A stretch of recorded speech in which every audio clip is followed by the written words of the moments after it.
நன்றி சொல்கிறது அதான் சார் சொன்ன மாதிரி நன்றி சொல்லதை ஃபஸ்ட்டு சொல்லிடுறேன். நிறைய பேருக்கு சொல்லணும். ஃபஸ்ட்டு மீடியா உங்களுக்கு நன்றி சொல்கிறேன். ஏன்னா இந்த படத்துக்காக மட்டும் இல்லை, நாய் சேகர் அது ரிலீஸ் ஆன டைமில் கிடைச்ச நல்ல ரிவ்யூஸ் தான் அந்த படத்துக்கு வந்து நிறைய ஃபேமிலி அண்டு குழந்தைங்களை கொண்டு வந்து சேர்த்து ஒரு நல்ல சக்ஸஸ் படமாக எங்களுக்கு அந்த டைமில் கொடுத்தது. ஸோ அதோட சக்ஸஸ்னால தான் அடுத்த படம் அதே கம்பெனி ஏஜிஎஸில் காஞ்சூரிங் கண்ணப்பன் பண்ணோம். ஸோ அதுக்கும் நீங்கள் கொடுத்த நல்ல ரிவ்யூஸ் தான் நிறைய ஒரு இதுவாக இருந்தது. தேட்டருக்கு வர வைக்கிறதுக்கு ஒரு பெரிய ப்ளஸ்ஸாக இருந்தது. அஃப்கோர்ஸ் அந்த படம் நல்ல தேட்டரிக்கல் ஷேரே பண்ணிச்சு. நெட்ஃப்ளிக்ஸாக இருக்கட்டும் அண்டு சேட்டலைட் எல்லாமே ரொம்ப நல்ல இதுக்கு போச்சு. ரொம்ப ஹாப்பி அவங்க எல்லாருமே. அந்த ஹாப்பிக்கு காரணம் நீங்கள் கொடுத்த அந்த ரிவ்யூஸ் தான். ஸோ உங்களுக்கு மிகப்பெரிய நன்றி மீடியாவுக்கு உங்களுக்கு.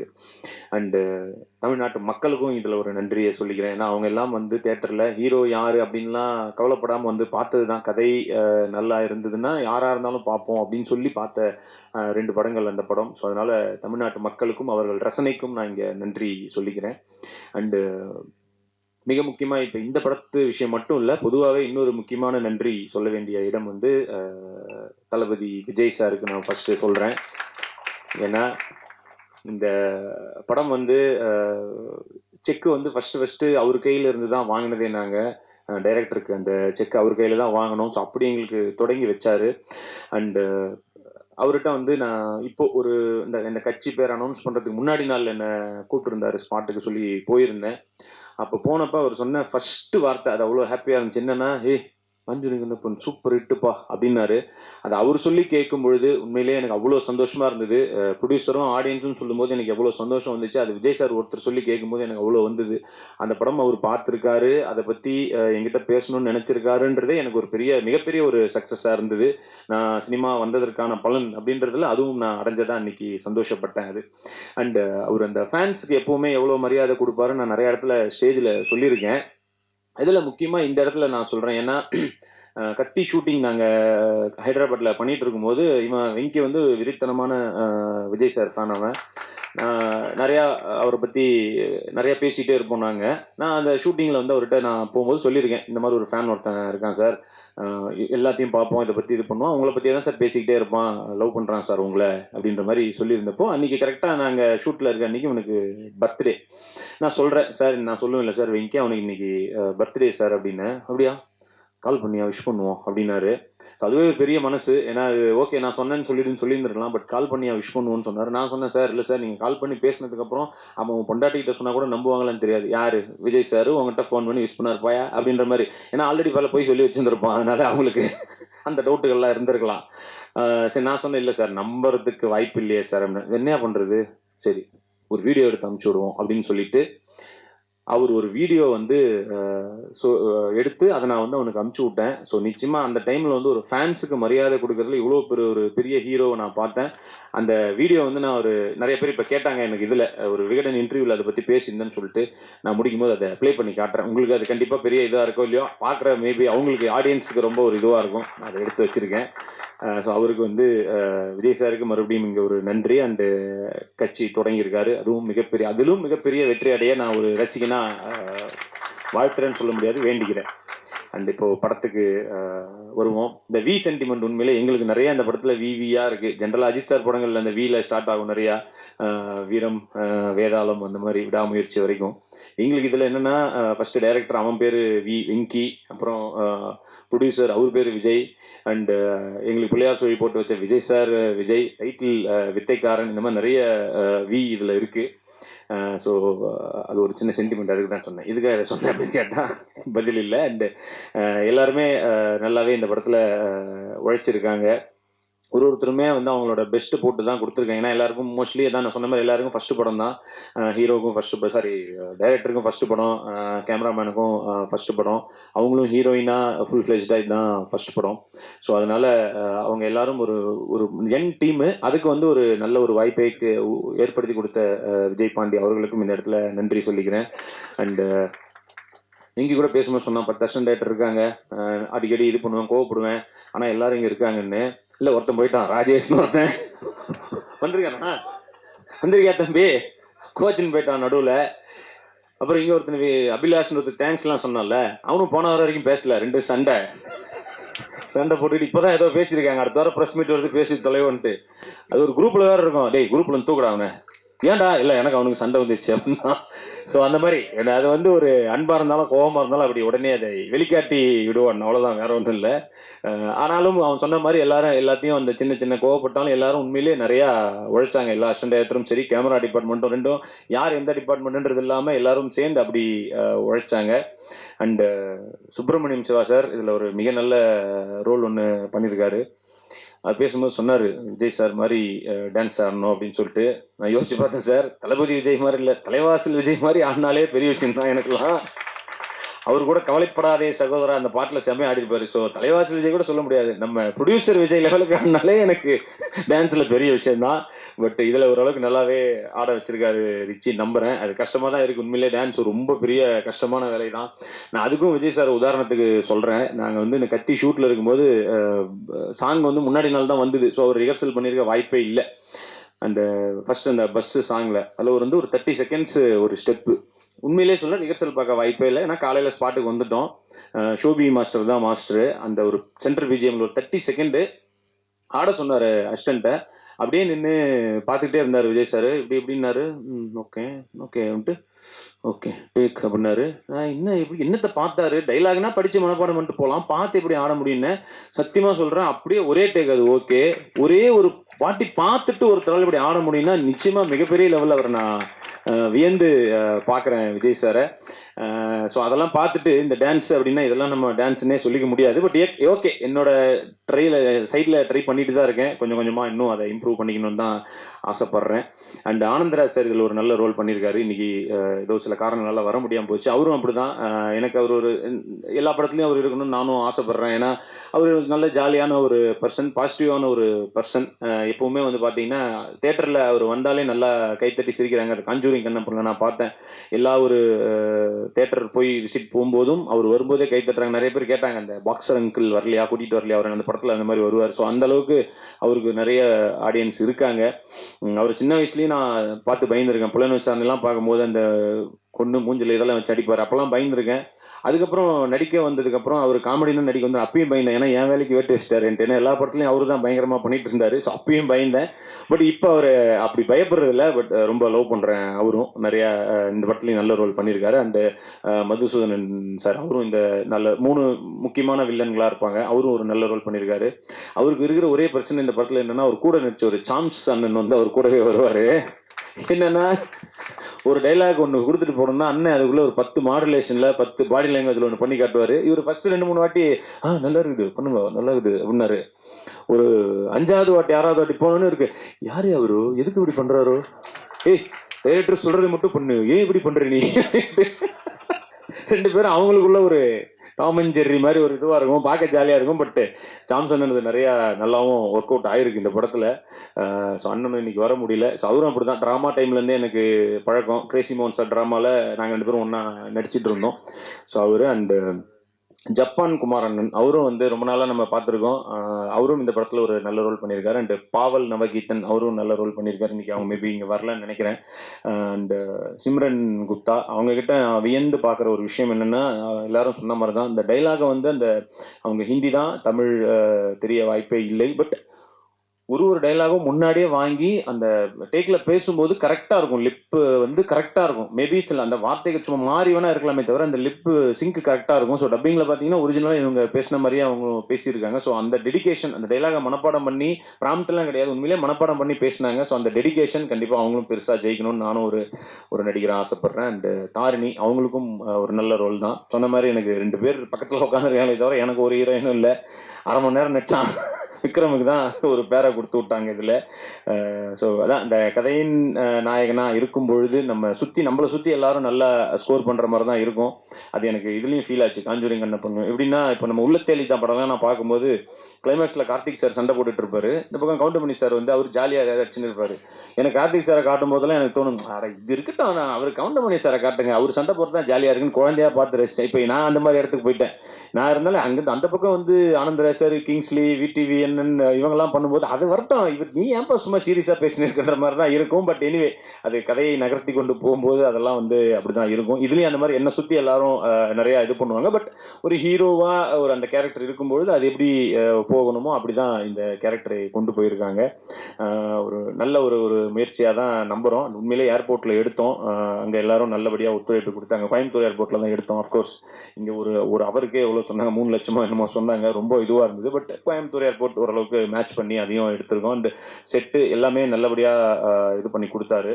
தயாரிப்பாளருக்கு இந்த இடத்துல எங்களை நம்பி ஒரு யங் டீமை நம்பி கொடுத்ததுக்கு நன்றி ப்ரோ. மீதி நடிச்ச எல்லாரையும் சொல்லிட்டேன்னு நினைக்கிறேன். அண்ட் மியூசிக் விபிஆர் அவரும் அவருடைய ஃபர்ஸ்ட் படம்க்கு நல்லாவே சூப்பராகவே ஒர்க் பண்ணியிருக்காரு. சாங்கை விட இன்னும் பிஜிஎம்ல நல்லாவே ஒர்க் பண்ணியிருந்தாரு. எனக்கு அது இன்னும் ரொம்பவுமே பிடிச்சிது.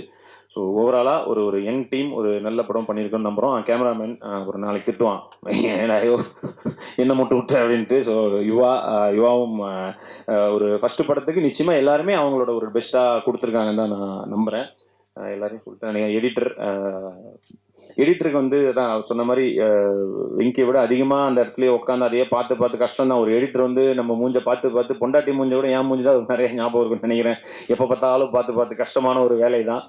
எல்லாரும் அவங்களோட பெஸ்ட்டை கொடுத்து தான் நம்புகிறேன். அண்டு நீங்கள் எழுதுறதுல தான் எல்லாமே இருக்குது. உங்களுக்கு பிடிச்ச மாதிரியான படமாக இருக்கும்னு நம்பி தான் எடுத்திருக்கோம். ஸோ பிடித்திருந்தால் இந்த படத்தை நல்லபடியாக எழுதுங்க, இல்லைனாலும் நல்லபடியாக எழுதுங்க. ஏன்னா ஒரு படம் ஹிட் ஆச்சுன்னா கண்டிப்பாக வரிசையாக நிறைய ஆப்பர்ச்சுனிட்டிஸ் அந்த ப்ரொடியூசருக்கு அடுத்த புது டைரக்டருக்கோ புது ஹீரோஸ் கிரியேட் ஆகி வருவாங்க. இன்றைக்கி நல்லா இருக்குது உண்மையிலே இண்டஸ்ட்ரி, நிறையா புது ஹீரோஸ் வராங்க, ஆடியன்ஸும் நல்லா ஆயிட்டாங்க. யார் ஹீரோங்கிறது முக்கியம் கிடையாது, படம் நல்லா இருந்தால் நாங்கள் தியேட்டருக்கு வருவோம் அப்படின்னு சொல்லி வந்து பார்க்குறாங்க. அதனால் அந்த ஆப்பர்ச்சுனிட்டி நீங்கள் தான் க்ரியேட் பண்ணி கொடுக்குறீங்க. ஸோ மறுபடியும் ஒரு நல்ல இதில் உங்கள் எல்லாரும் மீட் பண்ணணும்னு ஆசைப்பட்றேன். Thank you so much, love you all, Jai Hind. ரோமி கோஸ்ட் படத்துல தர்ஷா குப்தா நடிச்சாங்க, வித்தைக்காரன் படத்துல சிம்ரன் குப்தா நடிச்சிருக்காங்க. என்ன ஒரு குப்தா ஃபேமிலியா இருக்கு, எப்படி அது சூஸ் பண்ணீங்க சொல்லுங்களேன். என்னங்க குப்தா ஸ்வீட்ஸ் நான் விரும்பி சாப்பிடுவேன், அதனால அதெல்லாம் இல்லைங்க. எனக்கு எந்த யார் ஹீரோயின் அதெல்லாம் நான் தேடுறதே கிடையாது. டைரக்டர் யார் சொல்றாங்களோ நாங்கள் போய் நிற்பேன், நடிப்பேன், அவ்வளோதான். அதனால என்னுடைய பங்கு இதில் எதுவுமே இல்லை. தானா நடந்ததுதான். தேங்க்யூ. சரி, நீங்க வந்து ஒரு ஒரு ஆங்கரோட வாழ்க்கையில் நீங்க விளையாடலாமா? ஏன்னா நீங்களே வந்து எல்லாத்தையும் ஆங்கர் பண்றீங்களே, ஸோ அதை பத்தி நீங்க என்ன நினைக்கிறீங்க? எல்லா இடத்துலயும் வந்து அதுவும் நல்ல சம்பளம் வேற வாங்குறதா சொன்னாங்க. ஆங்கர் பண்றதுக்கு இவ்வளவு அமௌண்ட் கொடுத்தாதான் பண்ணுவேன்னு சொல்றதா கேள்விப்பட்டேன். தானா தேடி வருது, நானா தேடி போல. ஓ இதோட பிரசாத் லேபோட ஓனர்ன்றாங்க வேற ஒண்ணு. அதோட டிடி இவங்க தான், அந்த பிரசாத் லேபோட டிடி. ஓகே, நான் ஓனர்னு சொன்னது என்ன நல்லா இருந்துச்சுன்னா நான் பாட்டுக்கு போனல, தேவையில்லாம என்ன கேட்டு. கொஸ்டின் ஆன்சர் இந்த படம் பத்தி சதீஷ் கிட்ட யாராவது கேட்கணும்னு விருப்பப்படுறவங்க, இந்த டீம் கிட்ட யாராவது?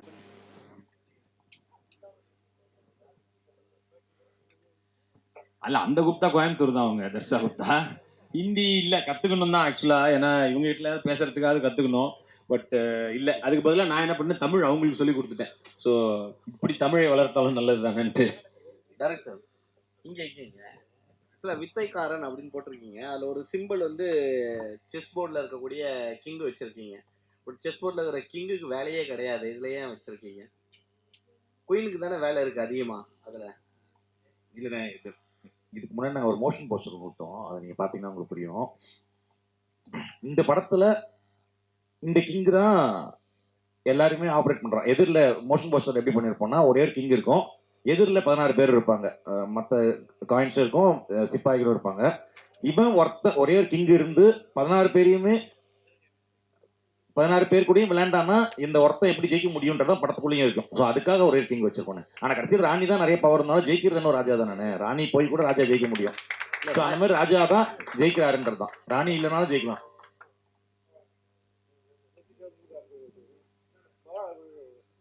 நம்ம சிவா சார் பேசும்போது இப்போ விஜய் வந்து அரசியலுக்கு போயிட்டாரு, அந்த இடத்துக்கு வந்து சதீஷ் தான் வருவார் அப்படின்னு சொல்லிட்டு வாழ்த்து சொன்னார். அதை பற்றி நீங்கள் என்ன சொல்கிறீங்க? அது வாழ்த்துறவங்க அவங்க மனசுல பெருசா நினைச்சு வாழ்த்துறதானே. அதாவது இப்போ இப்போ எங்க அம்மா என்ன வாழ்த்தும் போது நல்ல ராஜா மாதிரி வருவான்னு சொல்லுவாங்க. பட் நம்ம அப்படி வரமாட்டோம் இல்லையா, ஏதோ ஓரளவுக்கு வருவோம். அந்த மாதிரி ஒரு நல்ல ஒரு மனசுல வச்சு வாழ்த்தினார், அவ்வளவுதான். அது அப்படியே கேட்டீங்கன்னா கஷ்டம் தான். சரி, அப்போ விஜய் ரசிகர் நீங்க, விஜய் கட்சியில சேருவீங்களா?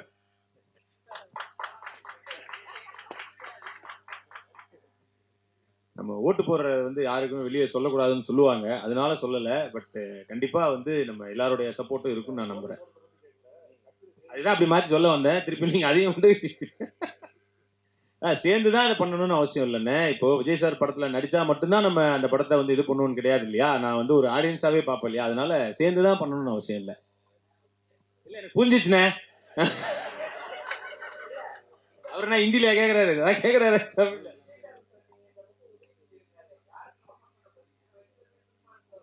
இல்ல, அவரும் நான் அவர்கிட்ட ஒரு நல்ல பண்பு முதல்ல சொல்லிடுறேன். நீங்க நல்ல கேள்வி, அது சொல்றதுக்கு ஒரு நல்ல இடமா இருந்துச்சு. உதயநிதி ப்ரோ வந்து ரொம்ப நாளா அந்த ஒரு ஃபோன் நம்பர் தான் வச்சிருக்காரு. முன்னாடி அவர் நடிகராக இருக்கும்பொழுது மட்டுமே எப்போ கால் பண்ணாலும் எடுத்து என்னன்னு பேசுவாரு.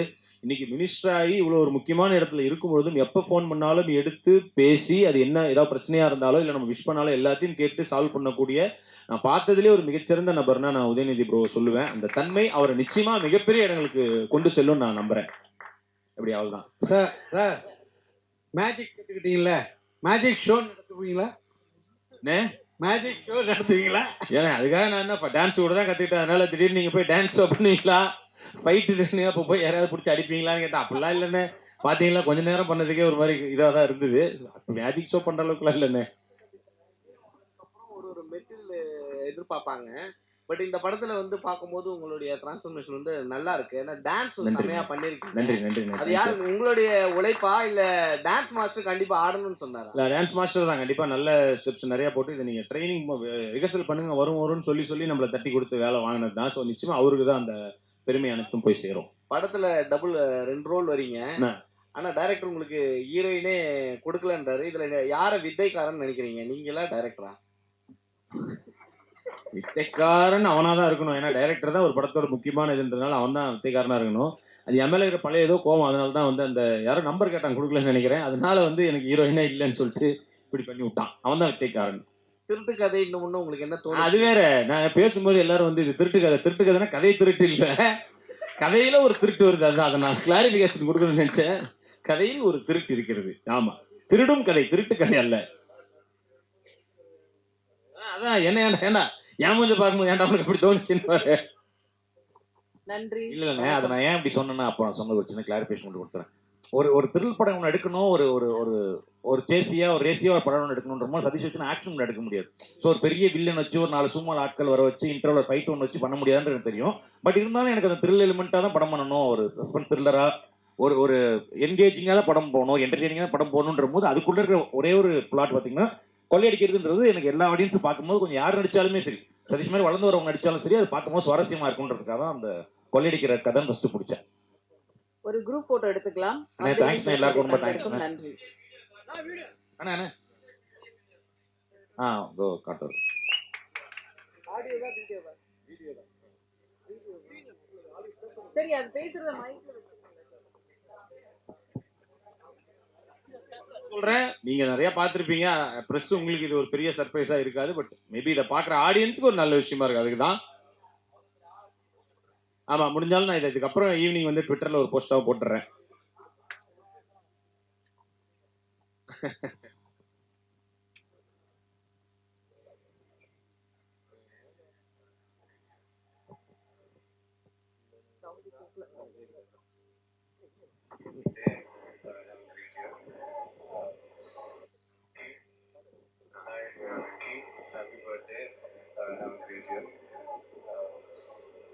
சதீஷ் உங்களை பற்றி நிறைய விஷயங்கள் சொல்லுவார்.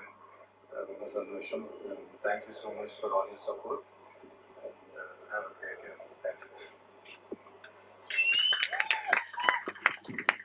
ஸோ நிச்சயமா அந்த மனசு வந்து ஃபேன்ஸுக்கு பண்ணணுன்ற மனசு வந்து நிச்சயமா ஒரு நல்ல வகையில் இப்போ எல்லாருக்கும் திருப்பி கொடுப்பாருன்னு நான் நம்புகிறேன். Love you all.